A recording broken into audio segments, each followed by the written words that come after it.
The keto diet is rapidly gaining in popularity, although it's been around for almost a century. There's a reason why keto is so highly regarded. It's not a fad diet. It actually works, and it has tremendous health benefits in addition to weight loss. When on the keto diet, you are feeding your body exactly what it needs and are eliminating toxins that will slow it down. The keto diet focuses on low carbohydrates, which the body converts into energy to help speed up weight loss.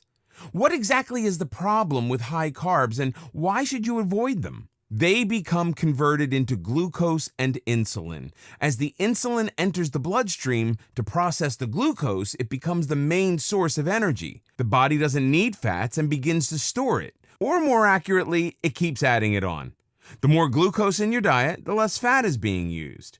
When you consume less carbohydrates, the body goes into a state referred to as ketosis, thus the name for this low-carb diet. Ketosis helps the body survive on less food. It's a fact that the opposite type of diet, vegetarian, requires the eater to consume much more food just to keep going.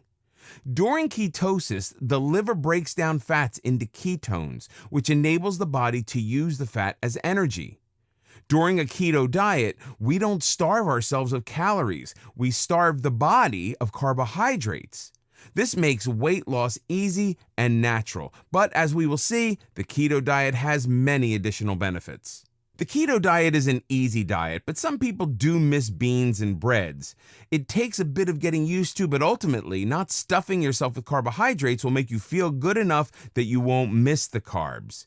And being able to eat bacon on a diet, does have its rewards.